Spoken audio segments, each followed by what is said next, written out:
Bienvenue dans cette vidéo dans laquelle on va effectuer quelques travaux dans cette salle d'eau. Elle fait 9 mètres carrés, 3 mètres par 3. Pour l'instant, on ne casse ni les murs ni le sol. Les propriétaires m'ont demandé un devis pour placer une baignoire à côté de la douche à l'italienne. Si le devis est accepté, vous verrez les travaux d'ici quelques mois. Pour l'instant, ce qui les intéresse, c'est de refaire le plafond. Et dans une prochaine vidéo, on remplacera les mitigeurs par des mitigeurs infrarouges.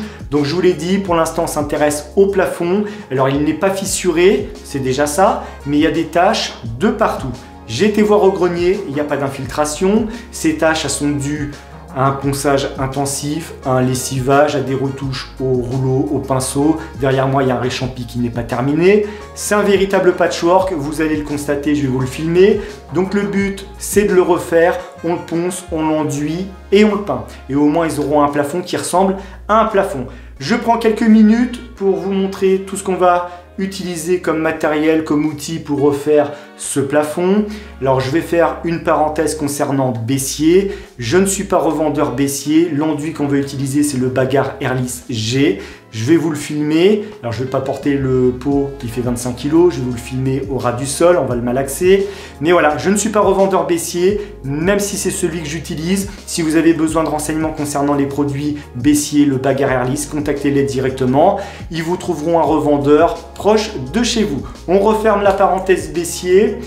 Alors j'en rouvre une deuxième, une mini parenthèse. Certains vont me dire la ponceuse, la spatule, l'enduit, tu nous les as déjà montrés. C'est pas faux, mais partez du principe qu'il y a des gens qui découvrent YouTube tous les jours. Et si une nouvelle personne qui découvre YouTube tombe sur ma chaîne, elle découvre cette vidéo, elle sera contente de découvrir la ponceuse, le rouleau, les lames, qui a tous les liens dans la description. Je vous montre à chaque fois toutes les références. Je vous montre tout, mais c'est pour que tout le monde sache que j'utilise ce matériel et que j'en suis content.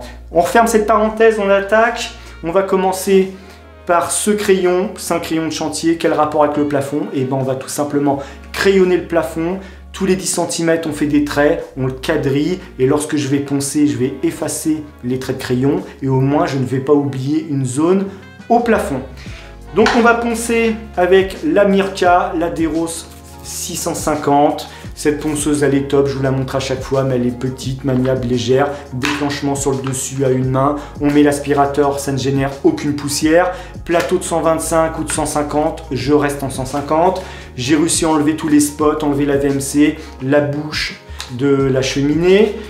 Je vais pouvoir le poncer dans l'intégralité. Vous, si vous n'arrivez pas à enlever vos spots parce qu'ils sont collés, parce que certains laissent les spots, ils peignent autour et au final le truc il est collé dans la peinture. Vous pouvez passer sur un plateau plus petit, tourner autour, mais mettez bien du ruban de masquage sur la collerette, sinon vous allez la rayer. Donc la Mirka Deros, vous pouvez y aller les yeux fermés, c'est une valeur sûre cette ponceuse. L'abrasif, grain 320, 240, 180, 120, il y a tous les grains possibles, inimaginables. Moi je vais commencer en 240, on va essayer de poncer ce plafond. Je ne sais pas ce que c'est comme enduit, comme peinture. L'idée c'est un peu de le décaper. Je ne veux pas attaquer la plaque de plâtre, mais au moins d'enlever un peu de couche pour ensuite partir sur une basse saine. Je vais essayer en 240 et si je vois que ça résiste, je vais descendre au fur et à mesure. J'aimerais au minimum 180 parce que 120 ça commence déjà à attaquer. On va essayer 240, 180, on essaiera. Et lorsqu'il sera complètement enduit, là par contre je vais le poncer en grain 320 parce que le Bagarre Airless G se ponce très bien et c'est histoire de casser des coups de spatule. Ne cherchez pas de toute façon à faire un miroir lorsqu'on va lisser l'enduit, ça sert strictement à rien. Il faut bien sortir la lame à un moment, elle va revenir dans une zone que vous venez d'enduire, ça va créer des coups de spatule. Ces coups de spatule, on n'y touche pas, ils partiront avec le ponçage. Étape très importante, lorsqu'on a terminé de poncer, on nettoie. Ça, c'est l'étape la plus importante, l'aspirateur, la microfibre. Et vous aspirez jusqu'à ce que la microfibre ne soit plus blanche. Tant qu'elle est blanche, c'est que le plafond est sale et il faut vraiment le nettoyer. Donc une fois qu'il est nettoyé, on prend le Bagarre Airless G, le rouleau. Donc les poils en nylon, alors ça c'est pareil, il y a des petits poils qui peuvent rester dans l'enduit, c'est pas grave, soit on s'amuse à les enlever, soit on les laisse et lorsqu'on va poncer, ils vont partir tout seuls. Ce rouleau, la marque c'est Okai, ça existe chez l'Outil Parfait. Chez l'Outil Parfait, il est un peu plus grand. Bon là 9 mètres carrés, j'ai pas besoin d'un super grand rouleau, ça va se faire, mais sur une grande surface, ça existe avec des rouleaux un peu plus grands. Sinon l'airless sur une très grande surface. Donc le rouleau, on le trempe dans le pot d'enduit, on badigeonne, on croise les passes, on répartit bien l'enduit et ensuite on lisse.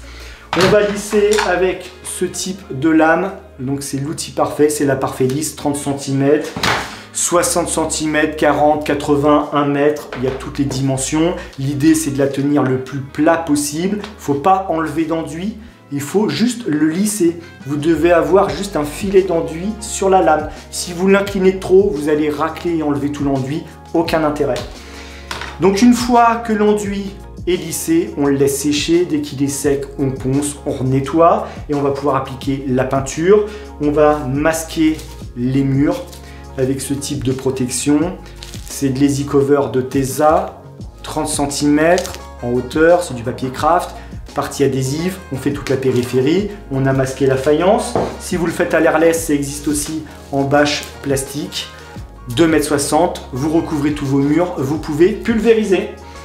Ou sinon, ruban de masquage, vous faites 2 hauteurs, d'ailleurs c'est ce que je vais faire, parce que ces protections, je préfère les garder pour la peinture, pour l'enduit, je mets 2 hauteurs de ruban de masquage.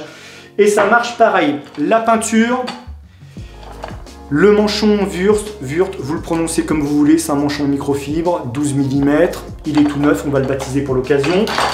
La peinture, le primaire, toujours Wurth, primaire universel blanc. Alors, je vais certainement le teinter en première couche, ou alors ça se trouve, je vais peindre directement avec mon primaire et je vais teinter la première couche de la peinture de finition. Je ne vais pas vous filmer toutes les passes de peinture, ça sert à rien, c'est répétitif, mais je vais au moins en teinter une parce que blanc sur blanc, vous allez rien voir. Et puis même pour moi, ça m'aide.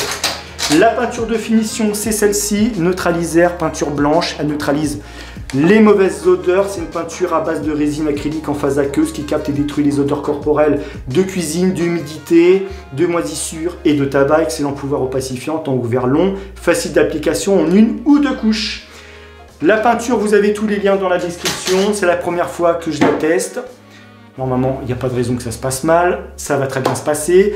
On va donc poncer, enduire, peindre. Et ensuite, dans une prochaine vidéo, on changera les mitigeurs.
Bon, pour la couche de primaire, c'est terminé, ça a séché pendant 6 heures, je vais vous filmer le résultat final. Alors à savoir que les propriétaires ont vu donc la couche de primaire que j'ai teintée, la couleur leur plaît et ils me demandaient si c'était possible de teinter la peinture finale, donc à savoir la neutralisaire, mais en un gris un peu plus clair, du style comme la faïence. Alors pas celle qui est gris anthracite, ça va faire très foncé, mais ils voudraient essayer de ne pas faire blanc, mais un gris légèrement plus clair que celui-ci. Donc on va teinter la peinture, on va faire un test, et si ça ne leur convient pas, on reviendra sur du blanc.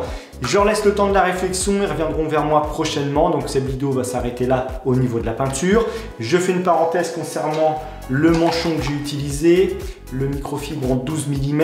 Dans une vidéo précédente, j'en ai utilisé un en 12 mm et j'en étais pas forcément satisfait parce qu'il faisait beaucoup de relief. Celui-ci ne fait quasiment aucun relief. Donc le manchon microfibre 12 mm, c'est un avantage, c'est que ça charge bien en peinture. Et celui-ci, je vous l'ai dit, ne fait pas de relief. Donc ça, vous pouvez y aller les yeux fermés, je vous mets le lien dans la description. Donc le plafond, je vais vous le filmer et on se retrouve donc la semaine prochaine pour l'épisode de la peinture. Et je me pose la question de savoir si je ne fais pas au pistolet airless avec le petit Graco sans fil. Ce sera l'occasion de vous le montrer et vous allez voir que ça va super vite. Donc on verra tout ça. En attendant, portez-vous bien. Si cette vidéo vous a plu, mettez un pouce bleu et on se retrouve la semaine prochaine.